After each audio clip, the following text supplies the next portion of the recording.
So ಒಂದು ಸ್ಕೀಮ್ನ ಹೆಂಗೆ ಓದಬೇಕು ಅಂತ ಸ್ಟ್ರಕ್ಚರ್ ಗೊತ್ತಿದೆ ನಿಮಗೆ. ಬರ್ಸಿದ್ದೇನೆ? ಇಲ್ಲ ಬರ್ಸಿಲ್ಲ? ಓಕೆ ನೋಡಿ, ನೇಮು ಸಮಗ್ರ ಶಿಕ್ಷಣ ಅಭಿಯಾನ, ಪ್ರಾರಂಭ 2018. ಓಕೆ, 2018. ಉದ್ದೇಶ ನೋಡಿ, 3 ಸ್ಕೀಮನ್ನು ಮರ್ಜ್ ಮಾಡುತ್ತೀವಿ. 3 ಸ್ಕೀಮನ್ನು ಮರ್ಜ್ ಮಾಡಿ, ಹಳೆ ಸ್ಕೀಮ್ಸನ್ನು ಮರ್ಜ್ ಮಾಡಿ ಹೊಸ ಸ್ಕೀಮನ್ನು ತರಲಾಯಿತು. ಒಂದು ಸರ್ವ ಶಿಕ್ಷಣ ಅಭಿಯಾನ, ರಾಷ್ಟ್ರೀಯ ಮಾಧ್ಯಮಿಕ ಶಿಕ್ಷಣ, ಟೀಚರ್ಸ್ ಟ್ರೈನಿಂಗ್ ಪ್ರೋಗ್ರಾಮ್. ಸರ್ವ ಶಿಕ್ಷಣ ಅಭಿಯಾನ, ರಾಷ್ಟ್ರೀಯ ಮಾಧ್ಯಮಿಕ ಶಿಕ್ಷಣ, ಶಿಕ್ಷಕರ ತರಬೇತಿ ಕಾರ್ಯಕ್ರಮ, ಈ 3 ಮರ್ಜ್ ಮಾಡಿ ಗೌರ್ಮೆಂಟ್ ಸಮಗ್ರ ಶಿಕ್ಷಣ ಅಭಿಯಾನ ತಂತು. ಏನು ಡಿಫ್ರೆನ್ಸು? ಸರ್ವ ಶಿಕ್ಷಣ ಅಭಿಯಾನ ಏನು ಹೇಳ್ತಾ ಇತ್ತು? ಓಕೆ, ಸರ್ವ ಶಿಕ್ಷಣ ಅಭಿಯಾನ, ಸೊ ಪ್ಲೀಸ್, ಓಕೆ, 6 ವರ್ಷದ ಮಕ್ಕಳಿಂದ 14 ವರ್ಷದ ಮಕ್ಕಳಿಗೆ ಉಚಿತ ಮತ್ತು ಕಡ್ಡಾಯ ಶಿಕ್ಷಣ ಅಂತ ನಾವೆಲ್ಲ ಓದಿದ್ವಿ ಈ ಸ್ಕೀಮಲ್ಲಿ, ಸರ್ವ ಶಿಕ್ಷಣ ಅಭಿಯಾನ. ಓಕೆ, 6 ವರ್ಷದ ಮಕ್ಕಳಿಂದ 14 ವರ್ಷದ ಮಕ್ಕಳಿಗೆ ಉಚಿತ ಮತ್ತು ಕಡ್ಡಾಯ ಶಿಕ್ಷಣ. ಈಗ ಚೇಂಜ್ ಮಾಡಿದ್ದಾರೆ. ಓಕೆ, ಸೊ 3 ಇಯರ್ಸಿಂದ 18 ಇಯರ್ಸ್ವರೆಗೂ free and compulsory education. Okay, 3 ವರ್ಷದ ಮಕ್ಕಳು, 3 ವರ್ಷ ಅಂತಂದರೆ ಅಂಗನವಾಡಿಯಿಂದ, ಓಕೆ, ಅಂಗನವಾಡಿಯಿಂದ ಹಿಡಿದು PUCವರೆಗೆ, ಶಾಲಾ ಪೂರ್ವ ಶಿಕ್ಷಣದಿಂದ ಹಿಡಿದು ಪದವಿ ಪೂರ್ವ ಶಿಕ್ಷಣದವರೆಗೆ ಉಚಿತ ಮತ್ತು ಕಡ್ಡಾಯ ಶಿಕ್ಷಣ. ಆಬ್ಜೆಕ್ಟಿವ್, ಓಕೆ, ಟಾರ್ಗೆಟೆಡ್ ಬೆನಿಫಿಷರಿ ಯಾರಪ್ಪ? Children. Which children? 3 to 18 years children. Implementing ministry of education.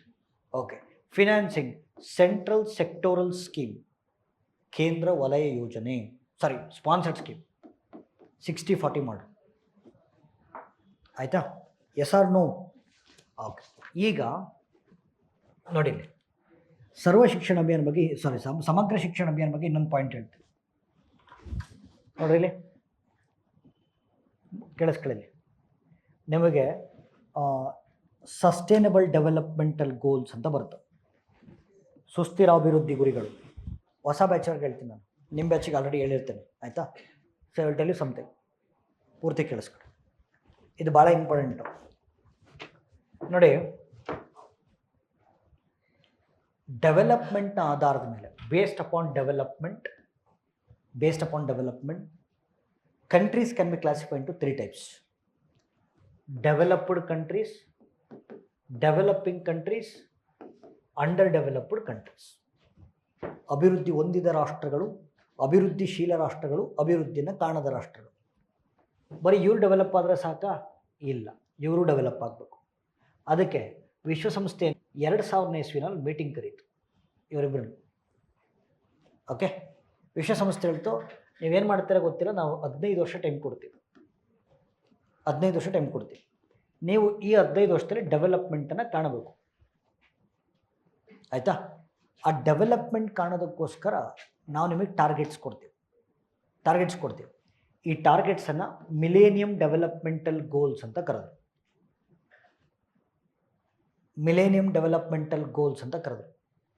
ನೋಡ್ರಿ ಹುಡುಗರು, ಹೇಳ್ತೀನಿ ನಿಮ್ಗೆ, ಯಾಕೆ ಗೊತ್ತಾ ಓದೋದು ಕಷ್ಟ ಆಗೋದು? ಹಿನ್ನೆಲೆ ಗೊತ್ತಿರಲ್ಲ. ಯಾವಾಗ ಬ್ಯಾಕ್ಗ್ರೌಂಡ್ ಗೊತ್ತಿರಲ್ವೋ ಓದೋಕ್ಕೆ ಕಷ್ಟ ಆಗುತ್ತೆ, ಆಯಿತಾ? ಬ್ಯಾಕ್ಗ್ರೌಂಡ್ ಹೇಳ್ತಿರ್ಬೇಕು, ಕರೆಕ್ಟಾಗಿ ಕೇಳಿಸ್ಕೋಬೇಕು. ಸೊ ಹಾಗಾದರೆ what are millennium developmental goals? ಕೇಳಿಸ್ಕೊಳ್ಳಿ.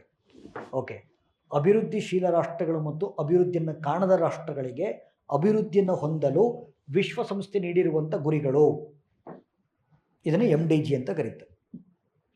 MDG ಬರ್ಕೋಬೇಕಾದ್ರೆ RMD ಅಂತ ಬರ್ಕೊಂಬಿಟ್ಟಿರ, ಮಿಲೇನಿಯಂ ಡೆವಲಪ್ಮೆಂಟಲ್ ಗೋಲ್ಸ್, ಆಯಿತಾ? ಬಟ್ ಇವರಿಬ್ಬರೇ ಮಾಡಿದ್ರು ಗೊತ್ತಾ? ಓಕೆ, ಇವರಿಬ್ಬರೇ ಮಾಡಿದ್ರು ಅಂದರೆ ಗಣೇಶನ್ ಮಾಡ್ರಿ ಅಂದರೆ ಅಂದರೆ ಡೆವಲಪ್ಮೆಂಟ್ ಕಾಣಿ ಅಂತ ಹೇಳಿದ್ರೆ, in the name of development they exploited environment. ಅಭಿವೃದ್ಧಿ ಕಾಣಬೇಕು ಅಂತ ಹೇಳಿದರು, ಬಟ್ ಅಭಿವೃದ್ಧಿ ಹೆಸರಲ್ಲಿ ಪರಿಸರವನ್ನು ಹಾಳು ಮಾಡಿದರು. ಅದು ಯಾವಾಗಲೂ ಹಂಗೆ, ಅಭಿವೃದ್ಧಿ ಬೇಕು ಅಂದರೆ ಪರಿಸರ ಕಳ್ಕೋಬೇಕು, ಪರಿಸರ ಬೇಕು ಅಂದರೆ ಅಭಿವೃದ್ಧಿ ಕಳ್ಕೋಬೇಕು. ಅದ್ಯಾಕೆ ಸರ್ ಹಂಗೆ ಹೇಳ್ತೀರಾ? ಯಾಕೆ ನೋಡಿಲ್ಲ, ಡೆವಲಪ್ಮೆಂಟ್ ಬೇಕು ಅಂದರೆ ಇನ್ಕಮ್ ಬೇಕು ಅಂದರೆ ಎಕ್ಸ್ಪೋರ್ಟ್ ಮಾಡಬೇಕು ಅಂದರೆ ಪ್ರೊಡಕ್ಷನ್ ಜಾಸ್ತಿ ಮಾಡಬೇಕು. ಪ್ರೊಡಕ್ಷನಿಗೆ ರಾ ಮೆಟೀರಿಯಲ್ ಬೇಕು. ಓಕೆ, ರಾ ಮೆಟೀರಿಯಲ್ ಎಲ್ಲಿ ಸಿಗುತ್ತೆ? ನ್ಯಾಚುರಲ್ ರಿಸೋರ್ಸಲ್ಲಿ ಸಿಗುತ್ತೆ. ನ್ಯಾಚುರಲ್ ರಿಸೋರ್ಸಸ್ ಬೇಕು, ಪರಿಸರವನ್ನು ಹಾಳು ಮಾಡಬೇಕು. ನೀವು ಎಷ್ಟು ಪರಿಸರವನ್ನು ಹಾಳು ಮಾಡ್ತೀರೋ ಅಷ್ಟು ಅಭಿವೃದ್ಧಿ ಆಗ್ತೀರ. ಓಕೆ, ಇಲ್ಲಿ ವಿಶ್ವಸಂಸ್ಥೆನೇ ಹೇಳ್ಬಿಟ್ಟಿದೆ ಡೆವಲಪ್ಮೆಂಟ್ ಕಾಣಬೇಕು ಅಂತ. So they exploited environment very badly. ಅಭಿವೃದ್ಧಿ ಹೆಸರಲ್ಲಿ ಪರಿಸರದ ಕಗ್ಗೋಲೆ ನಡೆದೋಯ್ತು, ಆಯಿತಾ. ಬಟ್ ಆಮೇಲೆ ವಿಶ್ವಸಂಸ್ಥೆ ಗೊತ್ತಾಯಿತು ಏನೋ ಹೇಳೋಕ್ಕೋಗಿ ಏನೋ ಆಯಿತು ಅಂತ, ಆಯಿತಾ. ಅವಾಗ ವಿಶ್ವಸಂಸ್ಥೆ ಏನು ಮಾಡಿತು? 2015 ಬಂದ ತಕ್ಷಣ MDGs ಸ್ಕ್ವಾಶ್ ಮಾಡಿದರು. ಸ್ಕ್ವಾಶ್ ಮಾಡಿ ಕ್ಯಾನ್ಸಲ್ ಮಾಡಿ, ಓಕೆ, ವಿಶ್ವಸಂಸ್ಥೆ ಎಲ್ಲರನ್ನೂ ಒಂದು ರೌಂಡ್ ಮೀಟಿಂಗ್ ಕರೆದ್ರು. ಮೀಟಿಂಗ್ ಕರೆದ್ಬಿಟ್ಟು ಆಗಿದ್ದಾಗೋಯ್ತು. ಓಕೆ, ಆಗಿದ್ದಾಗೋಯ್ತು. Breakup is breakup. ಓಕೆ, ಈಗ ಓಕೆ ಆಗಿದ್ದಾಗೋಯ್ತು. ಇನ್ನು ಮುಂದೆ ನಾವು ಡೆವಲಪ್ಮೆಂಟಿಗೆ ಹೊಸ ಡೆಫಿನೇಷನ್ ಕೊಡ್ತೀವಿ, ಹಳೆ ಡೆಫಿನೇಷನ್ ಬೇಡ. ಅಭಿವೃದ್ಧಿಗೆ ಹೊಸ ವ್ಯಾಖ್ಯಾನ ಕೊಡ್ತೀವಿ. ಏನು ಹೊಸ ವ್ಯಾಖ್ಯಾನ? ಇನ್ನು ಮುಂದೆ ನಾವು ಕಾಣುವ ಅಭಿವೃದ್ಧಿ ಯಾವ ರೀತಿ ಇರಬೇಕು ಅಂದರೆ, ಪರಿಸರವನ್ನು ಸಂರಕ್ಷಿಸುವಂತಿರಬೇಕು. ಮತ್ತು ನೆಕ್ಸ್ಟ್ ಜನ್ರೇಷನ್ಗೆ ಎಷ್ಟು ರಿಸೋರ್ಸಸ್ ಬೇಕೋ ಅಷ್ಟು ರಿಸೋರ್ಸಸ್ಸನ್ನು ಕೂಡಿಟ್ಟು ಆಮೇಲೆ ಅಭಿವೃದ್ಧಿ ಕಾಣಬೇಕು. ಇದು ಬರೀ ಅಭಿವೃದ್ಧಿ ಅಲ್ಲ, ಸುಸ್ಥಿರ ಅಭಿವೃದ್ಧಿ.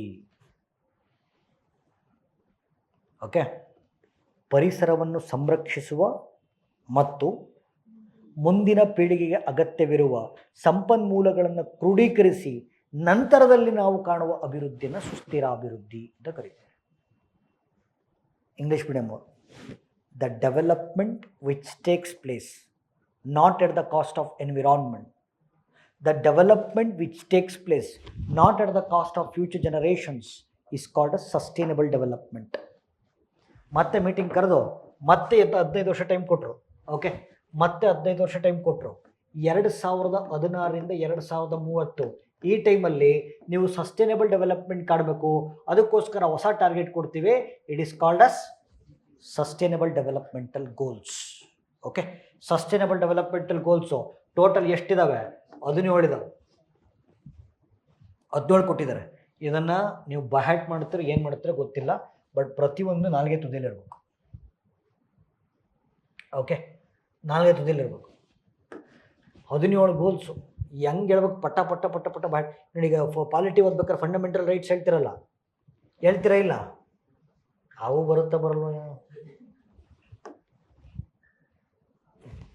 ಅದರಲ್ಲಿ ಸರ್ ಈಗ ನಾನು ಸಮಗ್ರ ಶಿಕ್ಷಣ ಅಭಿಯಾನ ಬಗ್ಗೆ ಮಾತಾಡ್ತಿದ್ನಾ? S R no? ನಾನು ಪಟ್ಟಣಂಗೆ ಕೇಳಿದೆ, ಸಮಗ್ರ ಶಿಕ್ಷಣ ಅಭಿಯಾನ ಯಾವ SDG ಫಾಲೋ ಮಾಡುತ್ತೆ? 4. ಆಯಿತಾ? ಅರ್ಥ ಆಗ್ತಿದ್ಯಾ? ಸರಿ, ಈಗ ನಾನು ಸ್ಕೀಮ್ ಬಗ್ಗೆ ಹೇಳ್ತಿದ್ದೆ. ಓಕೆ ಸರ್, 3 ವರ್ಷದ ಮಕ್ಕಳಿಂದ 18 ವರ್ಷದ ಮಕ್ಕಳಿಗೆ ಉಚಿತ ಮತ್ತು ಕಡ್ಡಾಯ ಶಿಕ್ಷಣವನ್ನು ಕೊಡ್ತಕ್ಕಂಥ ಕಾಯ್ದೆ ಯಾವುದು? Right to education act. ಆಯಿತಾ? Right to education act. ಆಮೇಲೆ 3 ವರ್ಷದ ಮಕ್ಕಳಿಂದ 18 ವರ್ಷದ ಮಕ್ಕಳಿಗೆ ಉಚಿತ ಮತ್ತು ಕಡ್ಡಾಯ ಶಿಕ್ಷಣ ಕೊಡಬೇಕು ಅಂತ ಹೇಳ್ತಕ್ಕಂಥ ಪಾಲಿಸಿ ಯಾವುದು? NEP 2020. ಓಕೆ, NEP 20 ಅಂದರೆ ಈ 4 ಪಾಯಿಂಟನ್ನು ಸಮಗ್ರ ಶಿಕ್ಷಣ ಅಭಿಯಾನ ಫಾಲೋ ಮಾಡುತ್ತೆ. ಒಂದು SDG 4, ಇನ್ನೊಂದು ರೈಟ್ ಟು ಎಜುಕೇಷನ್ ಆ್ಯಕ್ಟು, ಇನ್ನೊಂದು NEP 2020. ಓಕೆ, ಬಟ್ ಕೆಲವು ಸತಿ 14 ವರ್ಷದಿಂದ 18 ವರ್ಷದ ಇರ್ತಾರಲ್ಲ, ಇವ್ರನ್ನ ಮಕ್ಕಳು ಅಂತ ಕರೆಯೋಕ್ಕೆ ಬೇಜಾರಾಗುತ್ತೆ, ಬಟ್ ಅಕ್ಸೆಪ್ಟ್ ಮಾಡ್ಕೋಬೇಕು. ಇವು ಮಕ್ಕಳಲ್ಲ, ಇವು ಹದಿಹರೆಯದ ಮಕ್ಕಳು. ಓಕೆ, ಹಾಂ, ಗಾಟ್ ಅಂಡರ್ಸ್ಟುಡ್ ಸರ್?